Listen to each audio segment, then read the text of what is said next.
राय नहीं है कि मैं खुश नहीं हूँ। और ऐसे नाजुक मोड़ पर, ऐसे क्रूशियल समय पर और ऐसे आखिरी पल पर, क्षण पर अगर किसी को ऐसे के साथ ऐसा होगा तो अच्छा ही महसूस करेगा। और माननीय बहन जी ने जो मुझमें विश्वास जताया है आखिरी क्षण में, वो बहुत सराहनीय है और मैं उनका बहुत आभारी हूँ।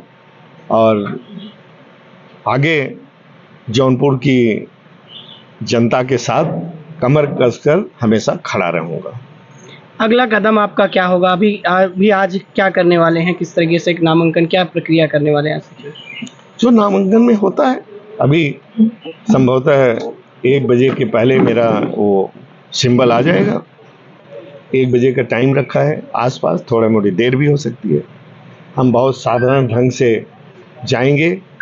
मेरे को टाइम बहुत कम मिला कि मैं बहुत फौज फाटा जुटाऊं, सैकड़ों 150 गाड़ियां, लेकिन अगर टाइम भी होता तो भी मैं नहीं जुटाता, क्योंकि मैं बहुत सरल और बहुत साधारण ढंग से अपने नॉमिनेशन को करना चाहता हूं और जौनपुर की जनता को इस बात को भी समझना चाहिए।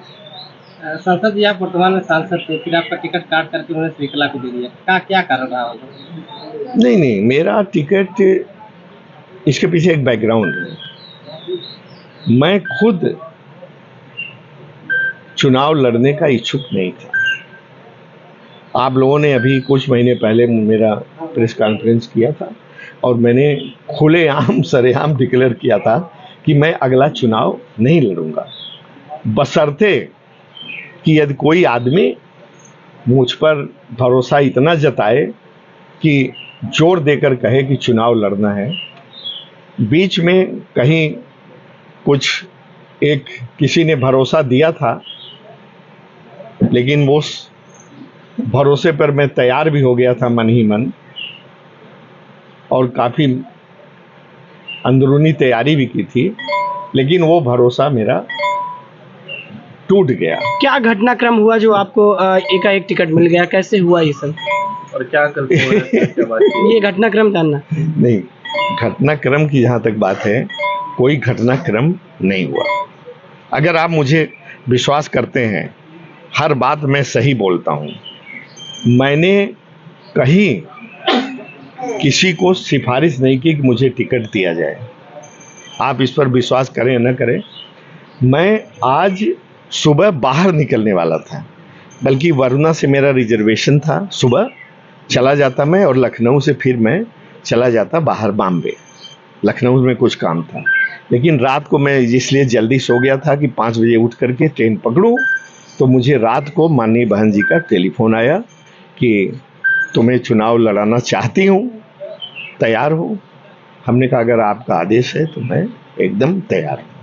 और आज मैंने आगे का प्रोग्राम अपना कैंसिल करके, ये बहुत चांस के संयोग की बात है। बसपा को बीजेपी की बी टीम कहते हैं लोग, और ऐन वक्त पे इस तरह से टिकट बदल देना, जिस तरह धनंजय सिंह आए थे, एक लहर सी लग रही थी कि बीजेपी का वोट कट रहा है। आप क्या लगता है, आप भी काट पाएंगे? आप कहते हैं, लोग कहते होंगे, लेकिन मैं तो ऐसा नहीं मानता। ठीक है, बसपा पिछली बार भी मैंने जीत दर्ज की थी जौनपुर की जनता की बदौलत, सपा गठबंधन। हाँ, और देखिए, मैं कहता हूं कि इस बार भी एक ज्योतिषी की भविष्यवाणी है कि अगला एमपी, वो महीनों पहले कह दिया था कि अगला एमपी जौनपुर का आपको ही होना है, देख करके। तो मैंने कहा जब मुझे टिकट ही नहीं मिला तो मैं एमपी कैसे होऊंगा? तो उसने कहा कि अब इसके बारे में तो मैं नहीं कर सकता, लेकिन मेरा गणित, मेरी विद्या यही कहती है। और जब मैंने फिर टेलीफोन किया, कल टिकट का, आज आखिरी नॉमिनेशन की कलिट किया, कि हमने कहा कि आप तो कह रहे थे तो अगला एमपी मुझे होना है, तो और आज कल लास्ट डे है, अभी तक कहीं से कोई सुगबुगाहट नहीं है तो उसकी बात तो मुझे लगता है कि सही होती दिख रही है मुझे, क्योंकि 1 बजे मुझे एकाएक माननीय बहन जी का टेलीफोन आया और मुझे कहा गया कि मैं आपको लड़ा। श्रीकला का टिकट कटा, कितना नफा नुकसान आपको मिल पाएगा इससे अचानक? अब इससे क्या हम असेसमेंट अभी कर पाएंगे कि उनका टिकट करने से मुझे तो लगता है कि सब लोग, मुझे तो लगता है कि सब लोग मेरे साथ ही रहेंगे। नहीं, क्या इसका भी लाभ मिलेगा? कोई बहुत जरूरी फोन है, मैं